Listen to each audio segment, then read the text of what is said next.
What's up, everyone? Welcome to this week's newsletter. And my normal camera battery died, so I'm using this webcam, which has this very interesting wide angle. But excited to jump into today, and I'm going to share my screen in a minute so we can talk about what we are going to cover in today's newsletter. And thanks for your patience and me being a few minutes late. So today, what are we going to talk about?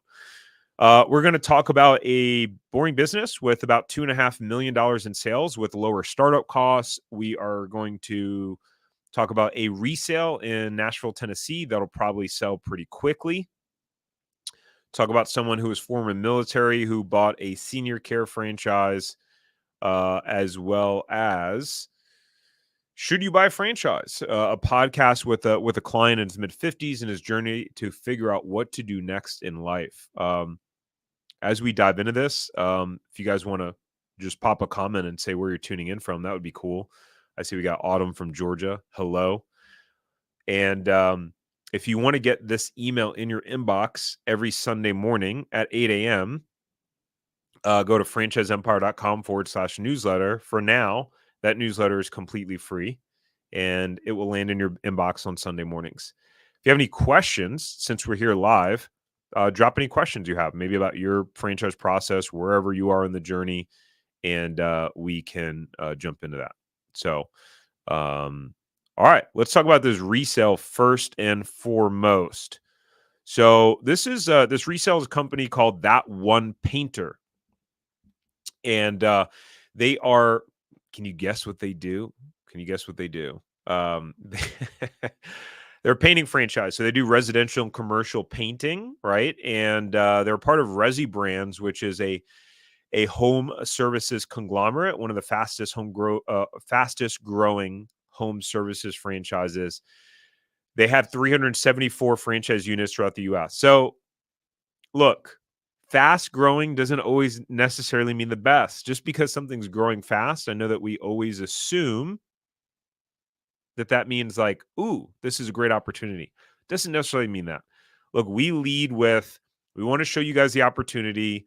We want to just lead with the data, the numbers. It is what it is. You still have to do your own due diligence. That's part of what we teach our clients how to do, right? Because sometimes a really fast growing franchise could mean like your experience, like they're still building the plane while they're flying. I'm not saying that that's the case with this particular brand, but just want to say that fast isn't always better, right?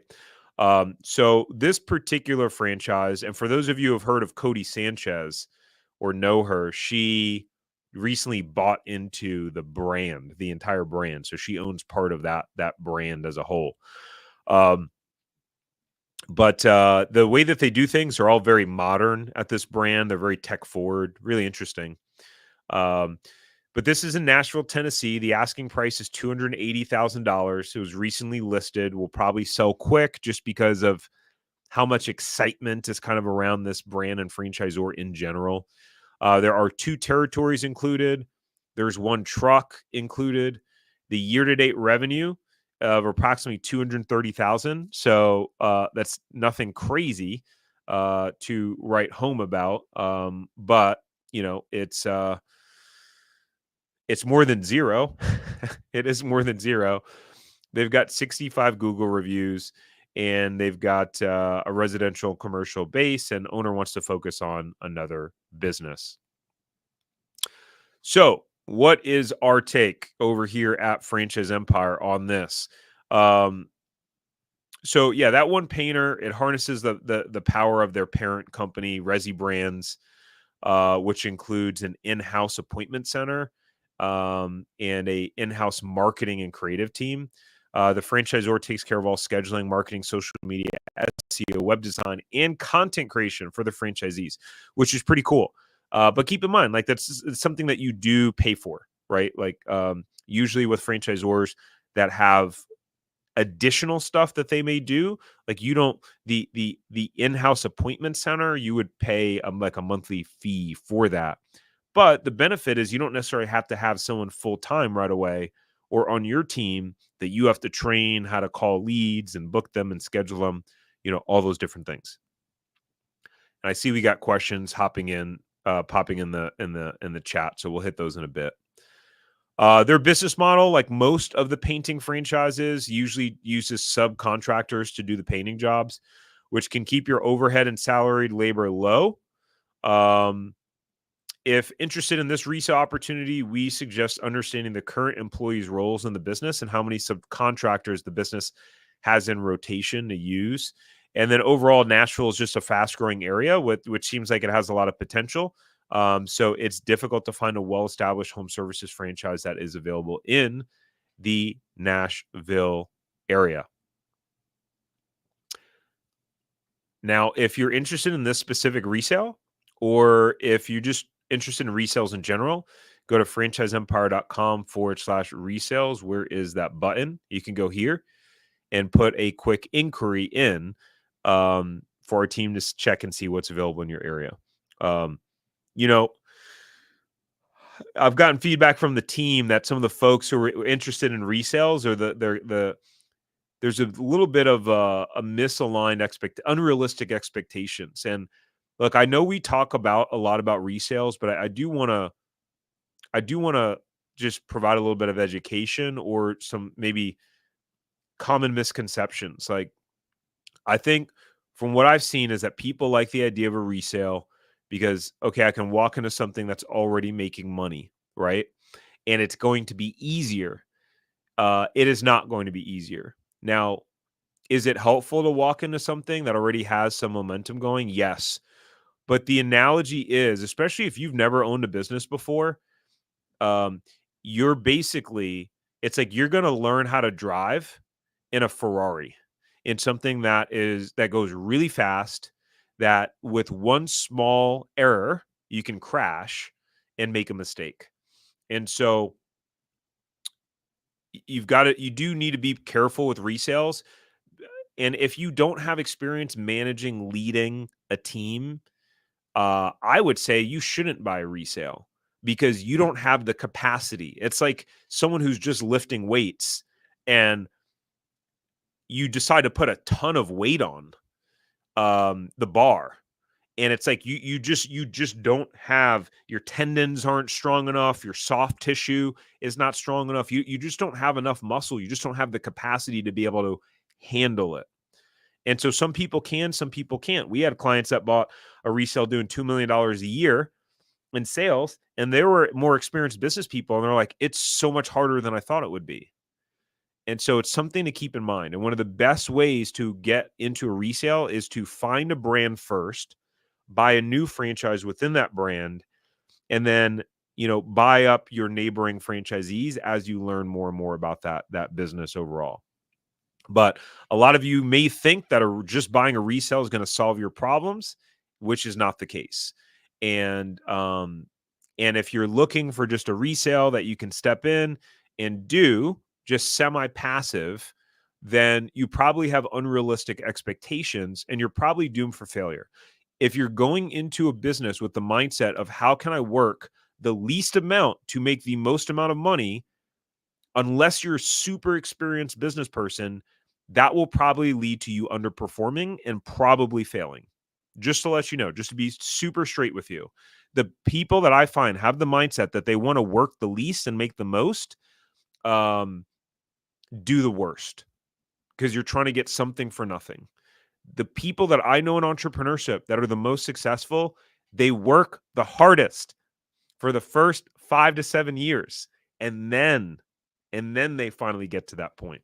So I just want to be real with you guys, and I want to keep sharing this message as just like no BS, because it's just what I believe. And I think if you do it the opposite way, you're potentially putting yourself in harm, and your family in harm, and your assets in harm's way. I'm going to hit some questions real quick because we got a lot of questions today. And then I'm gonna dive into our franchise of the week, which is one that chose the $2.5 million in sales for lower franchise cost. Why do I hate the term passive income? Don't you think it's bad to put money over your friends and family? What? I hate the term passive income because I think overall it's a lie and it's a myth, and passive income doesn't really exist. That's why I think it's mostly BS. And I think the people that want passive income the most um, are the ones who want to put in the least amount of effort. It goes into the rant that I had before. So the people, ironically, who start to make some passive income are the ones that front loaded all of the work on the beginning. There's just no way of going about it. It's like saying I want to be exceptional at something and get results that are in the top 5% of people in the world and in the United States, but I want to put in the least amount of effort to do it. It's just like everyone who's great at something are usually great because they work their ass off to be great at it.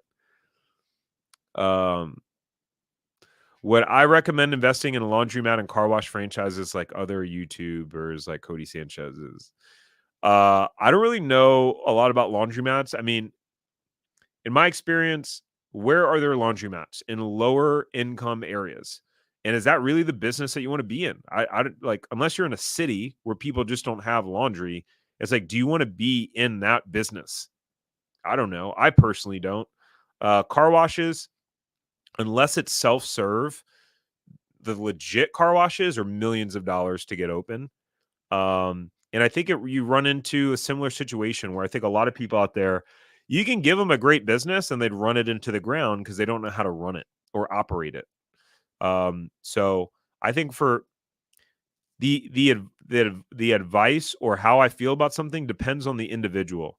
What everyone underestimates, they look at the opportunity. Should I buy a franchise? Should I buy this business?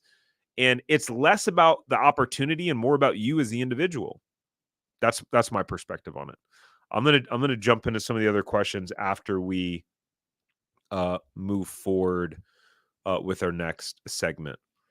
But I think what is most helpful is to take a look at yourself and to ask yourself what your skill set is.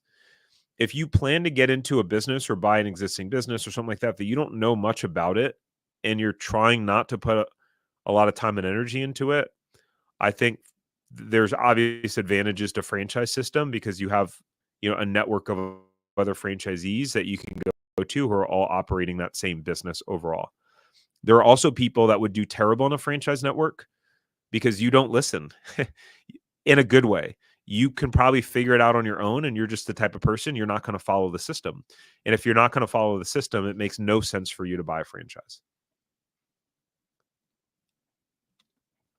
Wanted to talk about a quick client that I think, some of you guys may see yourself in. So, Kingsley, and he came to us as former military registered nurse. He was highly motivated to work for himself, and his wife was on board with that goal. She was a nurse as well. And he was pretty sure that he wanted to get into a senior care business, but was open to looking at some other options. And so our team helped evaluate some different types of ideas available in his market and his investment range. And ultimately, he knew senior care was the right fit for him. And he went through a process and was able to recently sign a franchise agreement for a franchise with over 300 units around the country. So, which is exciting, right? Because it's like you're buying into a business that has 300 units. You have the opportunity to do so much due diligence and get so much intel, by talking to so many of those owners, which is really great. But there's a lesson in here for some of you guys, which is I understand the desire and want to I want to do something different than the type of work I'm doing now or something I'm passionate about. I think sometimes the best way for you to make that leap is to do the boring work and get involved in a business that's leveraging your skill sets now or tied to experience that you have where you can really capitalize, get yourself to succeed, even though it may not be as exciting, get your first win under your belt, and then go do what you're passionate about. That's kind of my thoughts overall on that. Let's see. So I'm going to answer a couple more of your questions and we'll dive into the franchise of the week in just a second. Mr. Syed said, what is their profit margin? How long are they in business and why are they selling? They don't, you would have to sign a disclosure agreement to see any financials on their profit and loss statement. Believe it or not, people don't just advertise that around their business or like to. I don't know how long they've been in business. And it said the reason why they were selling was because um, they wanted to focus on another business. So again, you're going to get all the real info when you actually talk to the owner. Um, Question: do you and your team only help with small franchises, or do you also help with the huge brands too? I guess the question is, what do you mean around huge brands? Um, we can help anyone with any franchise. The question is whether we're actually the ones brokering the transaction. Um, some franchisors will not allow third party brokers involved in the transactions. In some instances, we have clients that they come to us, they join our system, they use our tools, and we help and support them. We're just not the ones brokering the deal, which is fine. We've helped many people in that capacity. So if you want help with that, go to franchiseempire.com. And then there's a blue button in the corner that says schedule like a free call. Then you can schedule a call with our team. We can talk about more specifics.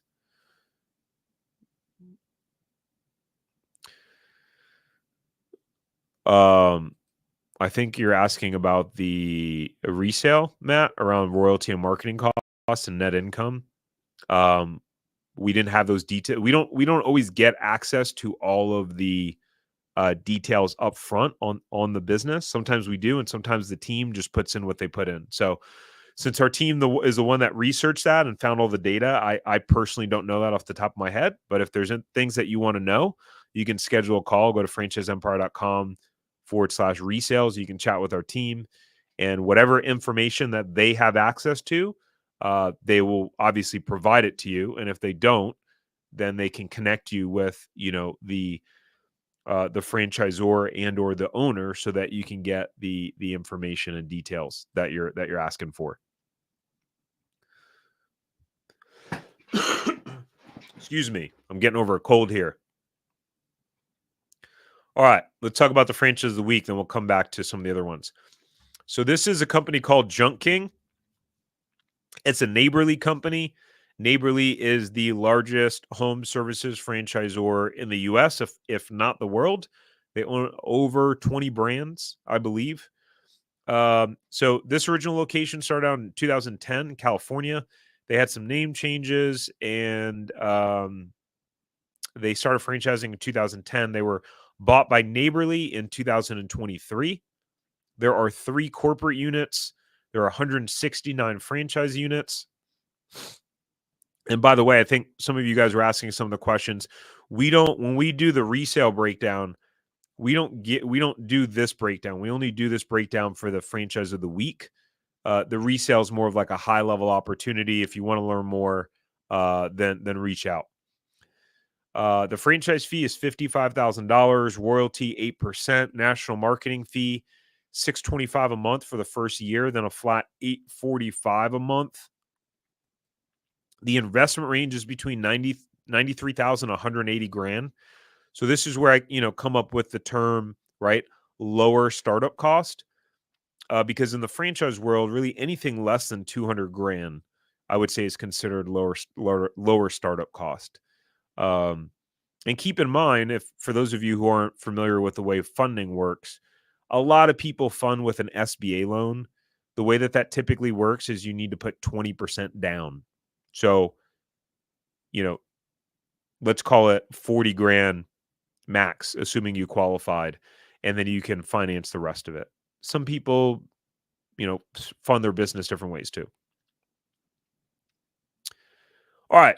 I think you could guess what the brand does, but Junk King removes and hauls away junk from residential and commercial customers using a truck with a customized truck box that is able to be used for disposing, reusing, and recycling. They're not in the business of picking up regular trash, but instead belongings that a person no longer needs or has a use for. On average, 60% of every truckload is recycled, reused, or repurposed. They also have dumpster rental services for those looking to have a dumpster on site for a few days. Let's talk some numbers, will we? So gross sales, this is what they showed for the calendar year of 2023. So where did we get the number for the title of this video? Well, the highest performing franchisee does $2.5 million in sales in 2023, right? But let's look at all the other numbers because we are always as transparent as the franchisor is, and we show you all of the numbers regardless of what we put in the title. So the top quartile, when we take a look at that, there's 40 franchise businesses in that subset. The average gross sales is 1.1 million with that one. As you see, the highest grossing franchisee does 2.5 million. The second quartile, average sales 584,000. Third quartile, average sales 391,000. And the bottom quartile, so the bottom 25%, $237,000 in sales. The average of all those franchise units is $600,000, or all the ones that are reported that have been continually operated for continually operated businesses. How they define continually operated businesses, I don't know, because we don't have all the fine language of their FDD here in this newsletter. I'm going to cough again. Let me mute. All right. They also list their cost of services sold as a percentage of gross sales, which is very interesting. So what they're showing is 49% gross profit margin,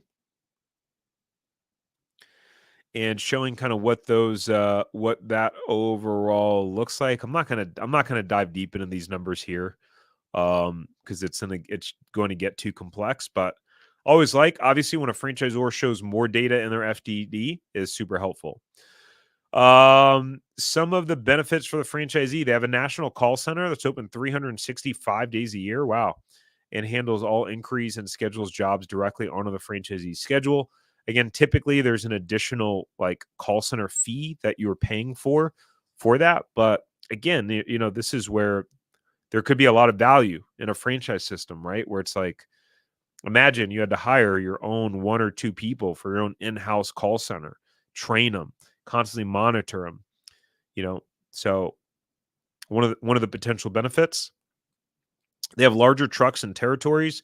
So their trucks are 20% bigger than those of their competitors, and their territories are also large at a population between 450 to 600,000. That's pretty cool. They are a green brand. They care about making the world a better place and do so in a few ways. The more use a franchisee can recycle, the better it is for the environment and your bottom line. Less to the dump means less dumping fees. And overall, this business has a low employee count to start. You only need 2 to 3 employees to start with just one truck. And as your business grows and you need more trucks, you will add more employees. Makes sense. And then Neighborly, right? So Neighborly is the world's largest and fastest growing family of premier home services brands. Nearly 1 million customers with their 19 brands. Okay, I thought it was 20 or more, but 19 brands. So you get access to buying power, resources, training, marketing, and dedicated coaches to help you be successful. Neighborly is definitely the 800 pound gorilla. We've had many clients that have bought into various Neighborly brands that we have facilitated that process. So if you're interested in this brand and seeing if your territory is available in the area, you can go to franchiseempire.com/check territory, right? And schedule a call with our team. By the way, these calls are only really if you know a specific brand that you want to find out is available in your area. Overall, most people we're going to work with in the capacity of our zero to profitable franchise system and mastermind, where you have a plethora, a bunch of different resources to help simplify the process for you, conduct due diligence, and basically where we help find the franchise, we handhold you through due diligence, and we keep working with you and supporting you even after you launch. That's how we work with 90% of our clients, by the way. But yeah, if you want to check on this franchise or you know a specific one that you want to know if it's available, go to franchiseempire.com/check territory. All right, I think we have some other questions.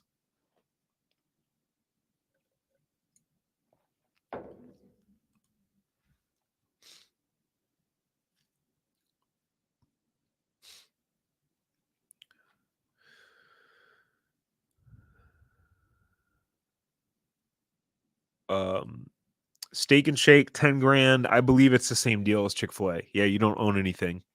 Um, Gosh, I hate the term passive income. Let's see. Frowls for resale, are you better off finding expensive resales as they are generating more income but costing more versus less risk in these type of businesses versus resales that cost less? That's a really great question. And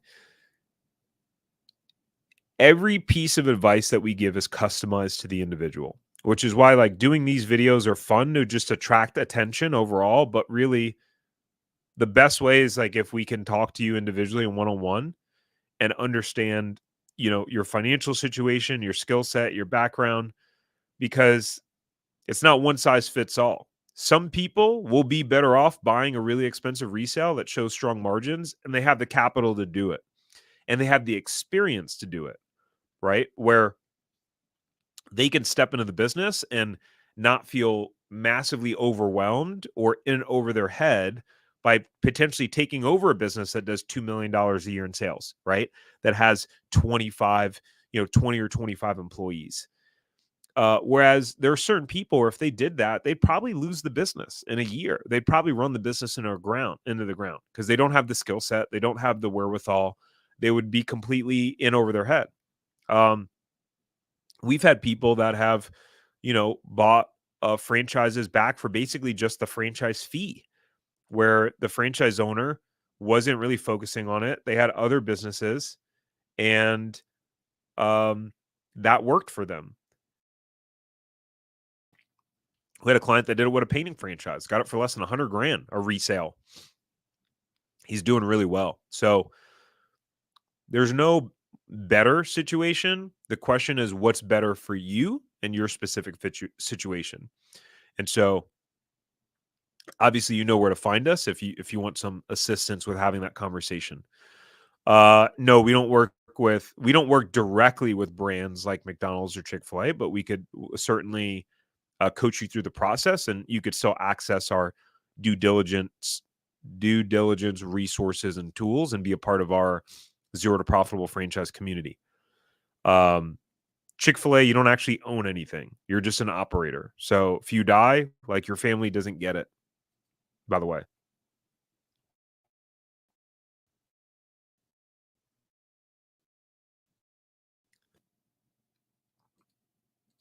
Let's see. On item 19 of the FDD, does Junk King say about how many territories franchisees own versus revenue numbers? Um, I don't know. I don't have the FDD in front of me, and our team put that together. So all I showed was the information that we had happen. All right. Okay. Last but not least, should I buy a franchise? Meaning, should you buy a franchise? So we had a client, Anthony. He came to us wondering, hey, like, is franchising the path that I should take? If so, like, what actually excites me? What could I align myself with? And he had no idea franchising was really going to be the path for him. And fast forward 7 months later, he's now a franchisee with a brand that he loves. But he was not confident about the decision or process from the beginning. And so we chatted with Anthony. I did a podcast with him. He's in his mid 50s, great guy, just an incredible human and individual. Um, and we just talked through his journey, how he was able to get comfortable around those questions, what helped him do that, what franchise he ultimately did wind up buying. So you can watch that on YouTube. That's on our Franchise Empire specific YouTube channel. Um, or you can go listen on any podcast platform and go check it out. I'd highly recommend it. You get to hear directly from these people who are, where you want to be now, or have, answered questions that you want to get answered. So that's it. And that's all for today. Thanks for tuning in. And you guys have a great rest of your day.